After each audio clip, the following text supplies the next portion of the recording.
अस्सलामुअलैकुम दोस्तों, तो आप सब कैसे हैं? खैरियत से हैं? Welcome back to my another video.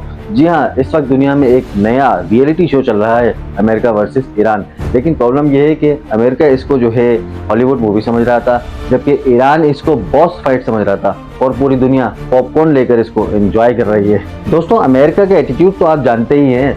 दुनिया में जहाँ किसी मुल्क में थोड़ी सी भी टेंशन चल रही हो तो अमेरिका अपना हेलीकॉप्टर लेकर पहुंच जाता है।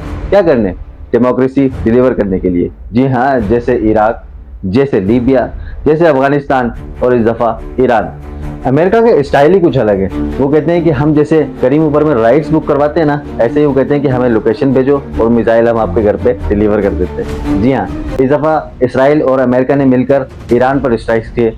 वो समझ रहे थे कि ये आम मुल्कों की तरह, दूसरे मुल्कों की तरह खामोश बैठा रहेगा, लेकिन ईरान ने कहा रुको जरा, सब्र करो, और ईरान ने भी ड्रोन्स और मिसाइल चला दिए, जबकि ईरान ने जो है रीजनल बेसिस को तबाह कर दिया। अब नॉर्मली बात क्या है, जब अमेरिका किसी मुल्क पर हमला करता है या अमेरिका किसी को अपनी बात मनवाने के लिए उस पर ठोस जमाता है, तो वो यकीनन 1 या 2 दिन के अंदर ही वो मुल्क कह देता है कि ठीक है, हम आपकी बात मान गए। लेकिन ईरान तो ऐसा नहीं कर रहा।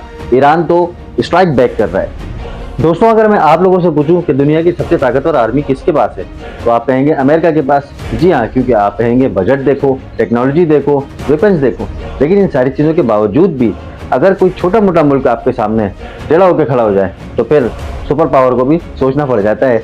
जी हाँ, और अब पूरा मिडिल ईस्ट ये सोच रहा है कि ये वॉर एस्केलेट होने लगी है। और फॉरेन पॉलिसी यानी सिंपल लैंग्वेज में ये कि अमेरिका ये कहता है कि जी मैं दुनिया का बॉस हूँ, जबकि ईरान ये कहता है कि बॉस हो गए भाई आप, लेकिन अब बात होगी तो बराबरी की होगी, और अगर मारोगे तो रिटेलिएट भी होगा।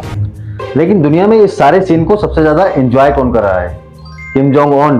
भाई, मुझे तो लगता है कि नॉर्थ कोरिया में इस वक्त ये सीन चल रहा होगा कि ये अपने घर के सोफे पर बैठकर पॉपकॉर्न खाता हुआ इस सारा सीन देखते हुए कहता होगा कि अमेरिका के दांत कट्टे कर दिए ईरान ने।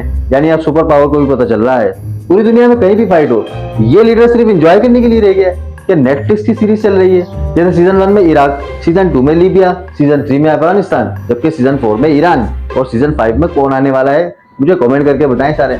अब ये सारा सीन देखकर दुनिया का रिएक्शन भी इंटरेस्टिंग है। कोई कह रहा है कि भाई अमन रखो, कोई कह रहा है कि भाई वॉर बंद कर दो, कोई कह रहा है कि टेबल टॉप करो, जबकि एक आम आदमी कह रहा है भाई पेट्रोल महंगा हो जाएगा। लेकिन दुनिया का असली कंसर्न क्या है? अमन नहीं, पेट्रोल ही है।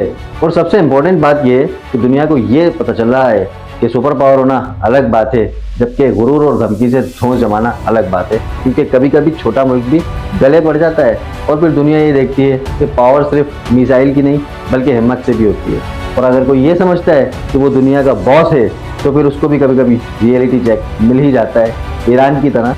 तो दोस्तों, कमेंट में ये बताओ कि आपको क्या लगता है, ये फाइट कौन जीतेगा, अमेरिका या ईरान? और अगर किम जोंग उन सच में लाइव स्ट्रीम कर रहा हो तो सबसे ज़्यादा व्यूज़ किसको मिलेंगे, ईरान को या फिर अमेरिका को?